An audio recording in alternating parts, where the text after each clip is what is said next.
हल्के स्वदेश निर्मित लड़ाकू विमान तेजस की पहली स्क्वाड्रन आज भारतीय वायुसेना में शामिल हो गई। बेंगलुरु में एक समारोह में इस लड़ाकू विमान को वायुसेना में शामिल किया गया। पहली स्क्वाड्रन 2 साल के लिए बेंगलुरु में तैनात रहेगी। इसके बाद तमिलनाडु के सुलूर में स्थानांतरित कर दी जाएगी। स्क्वाड्रन के पहले दस्ते को फ्लाइंग ड्रैगन्स 45 नाम दिया गया है। वायुसेना तेजस को पाकिस्तान और चीन द्वारा संयुक्त रूप से विकसित JF-17 लड़ाकू विमान से बेहतर मानती है। प्रधानमंत्री नरेंद्र मोदी ने इस सफलता के लिए हिंदुस्तान एरोनॉटिक्स लिमिटेड और एरोनॉटिकल डेवलपमेंट एजेंसी को बधाई दी है।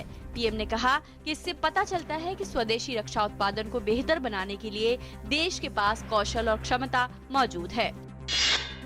उत्तराखंड में भारी बारिश और बादल फटने से पिथौरागढ़ और चमोली जिले में कम से कम 8 लोगों की मौत हो गई है। पिछले 24 घंटों में भारी बारिश से राज्य की सभी प्रमुख नदियां उफान पर हैं। एनडीआरएफ और ITBP के जवान बचाव और राहत कार्यों में जुटे हुए हैं। इस हादसे के बाद गृह मंत्री राजनाथ सिंह ने हरीश रावत से बात की है। गृह मंत्री ने केंद्र द्वारा उत्तराखंड को हर संभव सहायता मुहैया कराने का आश्वासन दिया है। केंद्रीय गृह मंत्री राजनाथ सिंह आज जम्मू कश्मीर के 2 दिन के दौरे पर हैं। राजनाथ सिंह हालिया आतंकी हमलों के मद्देनजर राज्य की सुरक्षा व्यवस्था का जायजा लेंगे।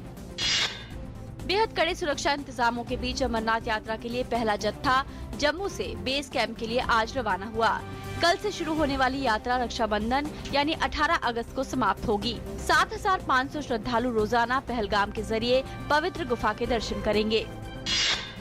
भारत संचार निगम लिमिटेड दक्षिण कश्मीर में 2 जुलाई से शुरू हो रही वार्षिक अमरनाथ यात्रा के श्रद्धालुओं के लिए विशेष यात्रा सिम कार्ड जारी किया है। BSNL ने अमरनाथ यात्रा को ध्यान में रखते हुए श्रद्धालुओं के लिए विशेष पहल शुरू की है और इस बार बालटाल और चंदनबाड़ी से पवित्र गुफा तक निर्बाध मोबाइल कनेक्टिविटी रहेगी।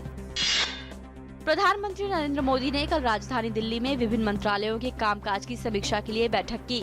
इस दौरान उन्होंने अपने मंत्रियों से ये सुनिश्चित करने को कहा कि सरकार द्वारा चलाई जा रही योजनाओं का लाभ लोगों तक पहुंचना चाहिए। कैबिनेट मंत्रियों के साथ करीब 4 घंटे तक चली बैठक के दौरान प्रधानमंत्री ने सभी केंद्रीय मंत्रालयों के प्रदर्शन की समीक्षा की ताकि योजनाओं के क्रियान्वयन की स्थिति की जानकारी मिल सके।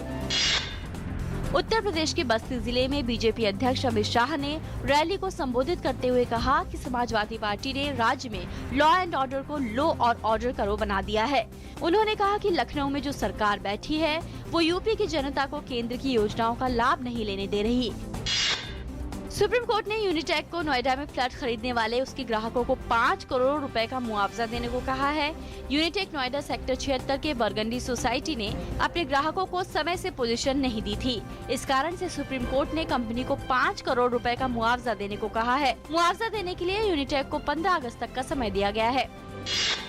प्रवर्तन निदेशालय ने बीकानेर जमीन घोटाला मामले में धन शोधन जांच के सिलसिले में रॉबर्ट वाड्रा से जुड़ी एक कंपनी को नया समन जारी किया है। इस बीच हरियाणा में Vadra DLF land deal case की जांच के लिए गठित जस्टिस SN ढींगरा आयोग ने राज्य सरकार से और समय की मांग की है। ढींगरा आयोग का कार्यकाल कल ही पूरा हुआ है। कल उसकी रिपोर्ट आनी थी, लेकिन अब उसने 6 हफ्ते का समय और मांगा है। केंद्र सरकार दालों की कीमतों को काबू में लाने के लिए लगातार कदम उठा रही है। राजधानी दिल्ली में दालों की आपूर्ति बढ़ाने के तहत मोबाइल आउटलेट के जरिए चना दाल 60 रुपए किलो बेचने का फैसला किया गया है।